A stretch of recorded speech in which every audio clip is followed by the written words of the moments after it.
प्रिय सांसद आदरणीय डॉक्टर महेश शर्मा जी, जिले के अध्यक्ष पार्टी के हमारे श्री महेश चौहान जी, श्री नवाब सिंह नागर जी, श्रीमती बिमला बाथम जी, श्री स्वर्ग सिंह जी, चंदगीराम यादव जी, उमेश त्यागी जी, गणेश जाटव जी, डिम्पल जी, अध्यक्ष पंजाबी सभा श्री राजीव वजमानी जी और डॉक्टर BS चौहान जी, यहाँ उपस्थित योगेंद्र शर्मा जी, उपस्थित सभी अजवानी जी को ले लिया बनाया, यहाँ उपस्थित सभी भाइयों और बहनों,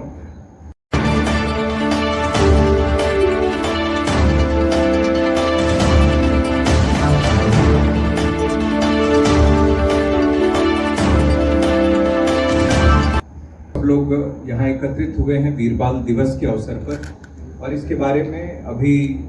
आपने बहुत अच्छे तरीके से सारी बातों को उन्होंने बताया कि क्या क्या वो घटनाक्रम हुआ था, कैसे गुरु तेग बहादुर जी अपने परिवार के साथ निकले,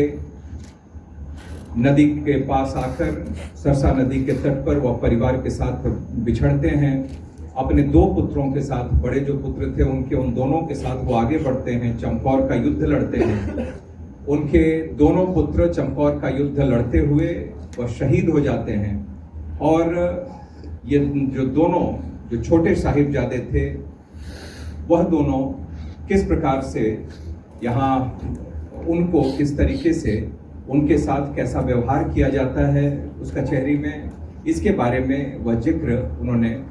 सब हम लोगों के बारे में बताया। मैं उन चीज़ों में दोबारा नहीं जा रहा हूँ, लेकिन सच बात है कि हमारे प्रधानमंत्री आदरणीय नरेंद्र मोदी जी ने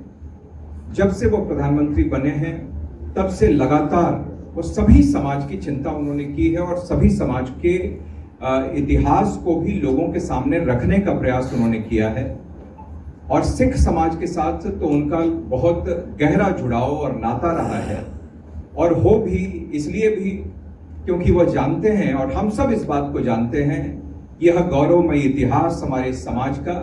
यह आज भी हम सब लोगों को किसी भी चुनौती का सामना करने के लिए हम लोगों को प्रेरित करता है, मोटिवेट करता है। और प्रधानमंत्री जी ने लगातार इस समाज के लोगों का, इस समाज का इतिहास जो गौरवमय इतिहास रहा है वह भी लोगों तक पहुंचे, और बहुत सारे काम इस क्षेत्र में उन्होंने किए हैं, चाहे वो इस समाज के बच्चों को स्कॉलरशिप देने से लेकर करतारपुर साहिब को भी उद्घाटन करके, जब श्रद्धालु पाकिस्तान जाकर नहीं जा पाते थे, वहां पर कई 70 साल तक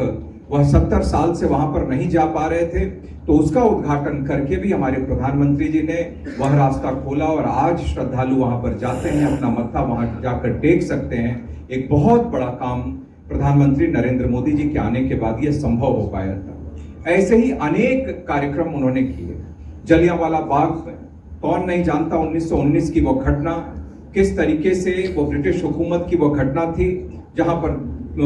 बाहर के उस पूरे ग्राउंड का वो दरवाजा बंद करके वहां पर लगातार गोली चलाई गई थी और कई हजार लोग वहां पर मारे गए थे, शहीद हो गए थे।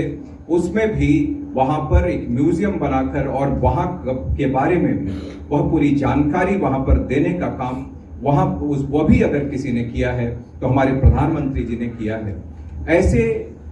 कई ऐसी चीजें जो कई बार हम लोग विस्मृत कर देते हैं, भुला देते हैं, लेकिन प्रधानमंत्री जी ने उन सब चीजों को वह जीवित रखा है, लोगों को बताने का प्रयत्न किया है। क्योंकि बिल्कुल सही बात है कि हम सब लोग कितने भी आगे कोई जा सकता है, डेवलपमेंट हो सकता है, विकास हो सकता है, लेकिन जब तक खुद का ज्ञान न हो, स्व का ज्ञान न हो, तब तक स्वाधीनता भी कोई मायने नहीं रखती है। इसलिए खुद का ज्ञान होना भी, अपने गौरवमय इतिहास का ज्ञान होना भी बहुत आवश्यक है। अपने देश की संस्कृति, अपनी परंपरा, अपनी आध्यात्मिक हमारी जो ताकतें हैं, शक्ति है, इन सब चीजों का ज्ञान होना भी हम सब लोगों को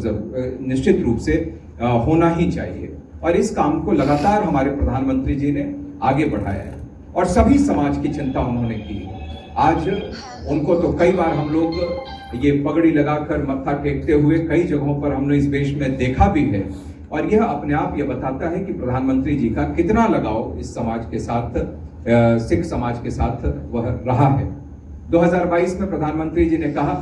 कि इसको हम आज के इस दिन को हम लोग वीर बाल दिवस के रूप में मनाएंगे, और कैसे कितने कम उम्र में दोनों साहिबजादों ने अपने को इस देश के शौर्य के लिए, इस देश की अपनी परंपरा को निभाते हुए, इस देश के लोगों की रक्षा करने के लिए, इस देश की हमारी जो शक्ति है, भक्ति है, उन सबको जीवित रखने के लिए, उनके सम्मान के लिए और अपने सिख समाज के भी स्वाभिमान के लिए किस प्रकार से अपने आप को बलिदान उन्होंने कर दिया। यह इसलिए आज हम सब लोग वीर बाल दिवस मना रहे हैं। प्रधानमंत्री जी ने यह प्रारंभ किया है और इसको सही बात है कि आज हम लोगों ने सामान्यतः हम लोग 2-3 साल से हम गुरुद्वारों में भी जाते थे, वहां पर लोगों से मिलते थे, इसके बारे में चर्चा भी हम लोग करते थे। इस बार हम लोगों का यह प्रयास हुआ, प्रधानमंत्री जी की भी इच्छा थी कि ये इस बार इस कार्यक्रम को हम लोग सिर्फ गुरुद्वारों में ही नहीं, क्योंकि सब लोगों को वहां जानकारी है, लेकिन इस चीज को अब कैसे वह दोनों साहिबजादे, चारों साहिबजादों का है, किस तरीके से इस देश के ऊपर उन्होंने अपने आप को बलिदान कर दिया, भारत मां के चरणों में फूल की तरह अपने जीवन को निछावर कर दिया, यह सबके बीच में जाना चाहिए, सभी समाज के बीच में जाना चाहिए। क्योंकि उन्होंने अपना जो बलिदान दिया था वो किसी एक समाज के लिए ही सिर्फ नहीं दिया था, बल्कि इस देश के लिए, इस देश का मस्तक हमेशा ऊंचा रहे, भारत माता का मस्तक हमेशा ऊंचा रहे, इसलिए सभी समाज के लोग सुरक्षित रह पाए मुगलों से, इसलिए उन्होंने अपना बलिदान दे दिया था। और जब बलिदान वो दे रहे थे, जब आपने जो बताया कि जब दोनों साहिबजादों को जब दीवार में चुनने का जब काम हो रहा था, तो जो छोटे साहिबजादे थे उनके ऊपर जो लंबे थे, तो उनका जोरावर सिंह, तो उनसे उनकी आंख से आंसू टपक कर फतेह सिंह जी पर, साहिबजादे फतेह सिंह जी पर वह पड़ा। तो जो उन्होंने कहा कि क्या हुआ, उन्होंने अपने भाई से उन्होंने पूछा कि क्या आप डर गए, क्या आप घबरा गए, इनकी यातनाओं से आप के सामने आपने सिर झुका दिया? तो उन्होंने कहा कि नहीं, मैं तो ये सोच रहा हूं, मैं तो इस बात से मेरे आंसू आ गए कि मैं इस पृथ्वी पर, मैं तुमसे पहले आया था, लेकिन इस पृथ्वी पर बलिदान होने के लिए होते हुए तुम पहले जा रहे हो, इसलिए बस मेरे आंख से आंसू टपक गए, वरना मुगलों से डरने की तो कभी कोई बात नहीं। ये भाव और किस प्रकार उनको दी गई थी, इसके बारे में आपने सब बताया, लेकिन कहीं पर वह झुके नहीं। जब कचहरी में आने के लिए भी ये हुआ कि वो अपनी पगड़ी उतार देंगे, और छोटा दरवाजा उसने खोला तो वह अपने सिर को उन्होंने नहीं झुकाया, पगड़ी को उन्होंने, अपने सम्मान को उन्होंने नहीं झुकाया, बल्कि अपना कदम उस वजीर के आगे सामने उसको दिखाते हुए अंदर अपने पहले पैर को आगे रखा और उसके बाद वह अंदर गए। ये जज्बा था, ये जज्बा था। तो स्वाभाविक रूप से इंसान का,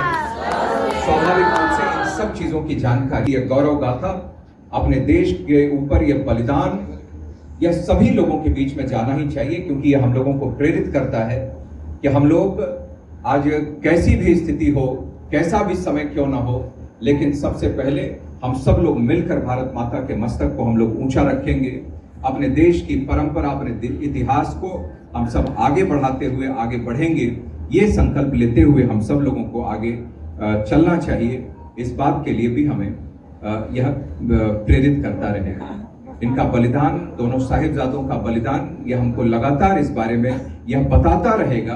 कि कैसे इस देश के ऊपर सिख समाज ने किस प्रकार से अपना, इस देश के जो इतिहास है, गौरवमय इतिहास है, उसमें यह सिख समाज का कितना बड़ा योगदान है, यह हम सब लोगों को बार बार बताता रहेगा।